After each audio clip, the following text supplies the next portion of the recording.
Jesus said, "I am the good shepherd. A good shepherd lays down his life for the sheep.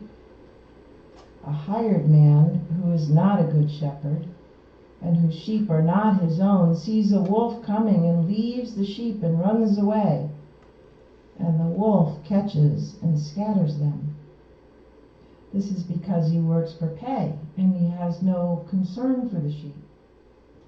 I am the good shepherd, and I know mine, and mine know me. Just as the Father knows me, and I know the Father, and I will lay down my life for the sheep. I have other sheep that do not belong to this fold. These also I must lead, and they will hear my voice. And there will be one flock and one shepherd. This is why the Father loves me, because I lay down my life in order to take it up again. No one takes it from me, but I lay it down on my own. I have power to lay it down and power to take it up again. This command I've received from my Father, the gospel of Jesus the Christ. Praise to you, Jesus Christ. Have a seat. Friends, today is commonly referred to in the church as Vocation Sunday, a mission that has become increasingly important as only 30 out of 175 dioceses in the U.S. ordained enough priests to replace the ones who are leaving over the years between 2016 and 2021, according to a report in the National Catholic Register. Hardest hit are those dioceses with the largest congregations, where priests have little opportunities to get to know their flock. We know that every parish has women and married men who have felt the call to ordination, but are barred by current church teachings from answering that call. When will Rome learn? Now, typically on Vocation Sunday, the best-looking, most charismatic priest of the diocese, I believe that would be Father Chase in the Diocese of New York. Denise, I see that. Comes to preach the homily. Sorry that you have me and not Father Chase. But he looks directly into the eyes of the young boys and the men, trying to sell the idea of a lifetime of celibacy and service to God. And moms and dads are expected to nudge their boys when they get home. How honored is a Catholic mother who produces at least one priest for the church.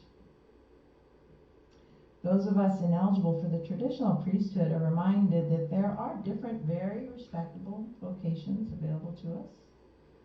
Those of religious life, the single life, or married life. All categories that define us by our willingness to be celibate or not. This is also the Sunday that we are reminded that we are lowly sheep in need of a good shepherd. We are told that sheep are not that bright. They are prone to wandering off, vulnerable to predators who lurk in the darkness, waiting to pounce on the sheep when they are not carefully guarded. And that sheep stink. We smell. And a good shepherd smells like his flock. He isn't afraid to get into the mix with us, picking up some of our odor in the service of God. Haven't you heard that message before?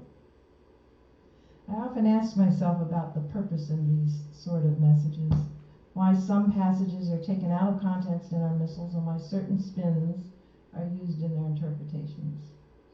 I suppose if we're reminded every time that Jesus is referred to as a good shepherd, and that we are lowly, vulnerable, smelly, not so bright sheep, then we'll be conditioned to think of ourselves in need of a hierarchy that controls how we think, what we believe, and how we behave.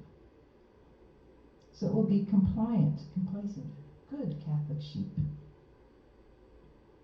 One of those spins is the suggestion that the good shepherd is, of course, Jesus, and the one who comes to rob, steal, and kill is Satan. If we think in terms of atonement theology, then this analogy makes sense. But it wasn't until the early 1900s that the comparison of the thief who steals the sheep to Satan came into common use in our commentaries. Before that time, it was widely understood that Jesus was referring to a type of social order. In considering the literary context of this passage and in looking at the historical use of the term shepherd, Joyce, you'll like this, checking on the meanings of words, we recognize that Jesus was talking about a system of governance over the Jewish people. He was comparing himself to the failed leaders over Israel. A type of comparison familiar to us as we are knee-deep in a presidential election year. We often hear comparisons between Joe Biden, a man of good character, and, the other guy. Debates between which candidate is truly going to make America great again. In chapter 9 of the Gospel of John, Jesus is addressing the Pharisees regarding the neglect of one of Jesus' sheep, a blind man. His confrontation of the Pharisees continues into the 10th chapter, where he confronts them for their own blindness. And then he offers 3 parables about systems of governance where the most vulnerable are cared for and systems where they are neglected or harmed. In today's parable, we are to consider the relationship that good leaders have with those that they lead. Kim Goodlin is a real-life shepherdess in Vermont. She raises Gotland sheep on a farm where she invites visitors to come and work alongside her. Goodlin says if she were to write an ad for a shepherd on her farm, she would include these requirements.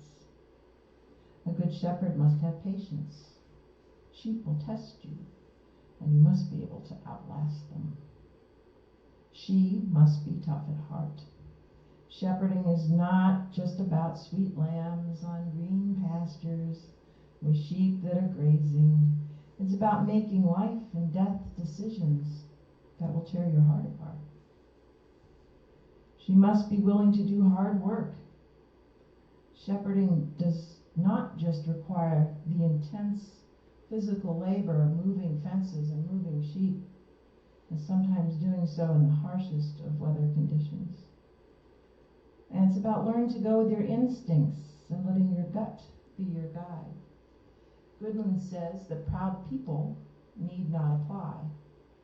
If there's any one thing that can bring you to your knees, she said, it's shepherding. If you've ever thought you knew it all, there will be days when you realize there's much yet to learn.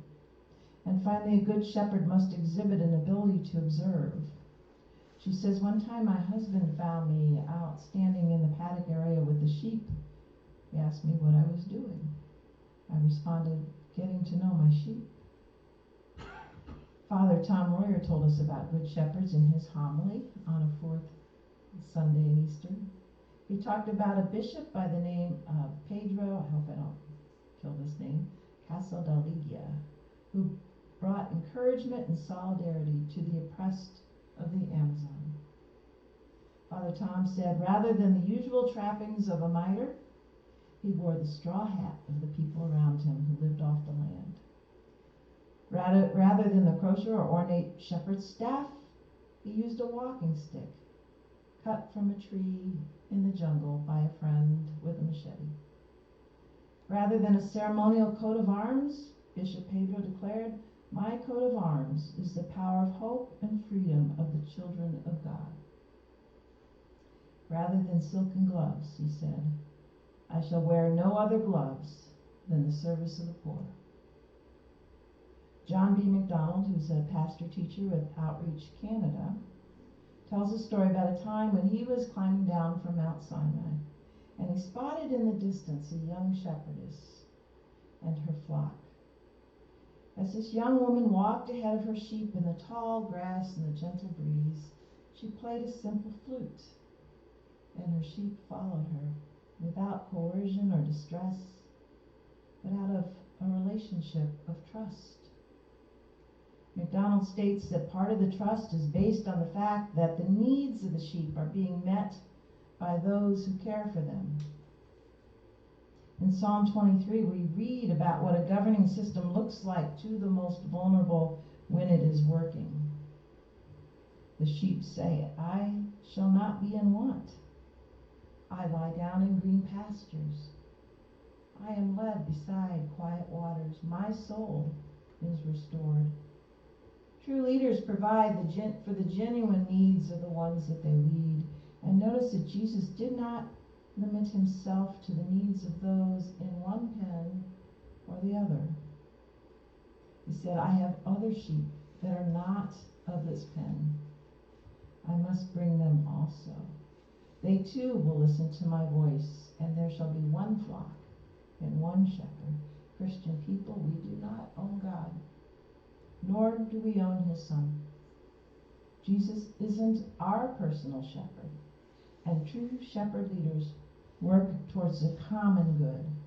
They provide for the needs of all of God's children.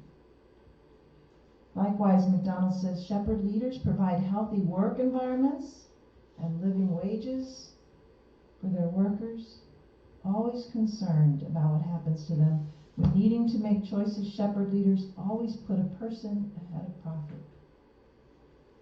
In this time of political hyperbole and institutional mistrust, whether in the church or in public life, where do we find leaders like this? How do we build systems of governance that provide for the needs of the most vulnerable? Eddie Glaude Jr. has written a book titled, We Are the Leaders We Have Been Looking For. In this book, he tells of individuals like Ella Baker, who was a field secretary for the NAACP in the 1940s, and the first executive director of the Southern Christian Leadership Conference, led by Martin Luther King Jr. Ms. Baker, whose famous statement became the title of this book, worked with young men and women in the 1960s who traveled to the Deep South to participate in sit-ins and other forms of peaceful protest. She was known to tell these eager young activists to shut up, you might learn something. Ms. Baker believed in a pew, not a pulpit focus.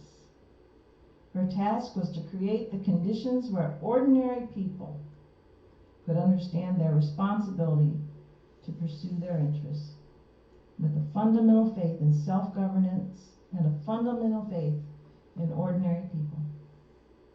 Eddie Glaude said in a recent interview, I am skeptical of leadership that asks us to give up our distinctive voices and follow them. I am skeptical of fans that sit in the pews like sheep being led to the pastures. Ms. Baker understood that each of us has the capacity for greatness, that we are the prophets we have been looking for. Not prophets who have been anointed from on high, but people who have the ability to see beyond the limitations of now into an imaginative future that can guide our actions in the present. That is a prophetic act. Our voices are distinct and have historical resonance. It is a politics of tending, a politics rooted in the care of one another, a care that is close to the ground. It is not about these abstract considerations that allow us to fall for the siren calls of autocrats or even democratic saviors, says Glaude. He asks us to consider, who is the person I am, and who is the person that I want to become? How do those parts of me relate to each other? How do I find my voice in these moments? How do I speak through the chaos? If we are to take responsibility for democracy, says Glaude, then we have to become better people. Glaude quotes James Baldwin, the messiness of this world is actually a reflection of the messiness of our interior lives. The want to make the world better, we have to become better. Folks, the days when we could sit in the pews of our parishes and expect to be cared for are over. They're over. There are simply not enough priests to go around. And those who are assigned to us are either too burned out, too aged, or too disengaged to be there when we need them the most. We have a serious crisis in leadership in our church, as we do in our national and global governing institutions. And if you are here, as many of us are, in the sunset of life, tired from years of service and in need of support, if you are here in need of a safety net to catch you, because life has become difficult and you can't do it alone any longer, I understand, and it's okay. It is okay if you are a sheep who needs tending, and if this is not your time to carry sheep on your back and guard the gates in public discourse over programs and funding, or in opposition to acts of discrimination or oppression. But collectively, we can imagine a better way. Together, we can dream of a world as Jesus described. Communities built on trust, dedication to one another that comes at a cost, a willingness to confront the thieves who come to steal, kill, and destroy. Who is the good shepherd? The good shepherdess. We are all called to be. Jesus wasn't saying he could do it all. Jesus was saying, come, follow me. Do you hear the shepherd's voice?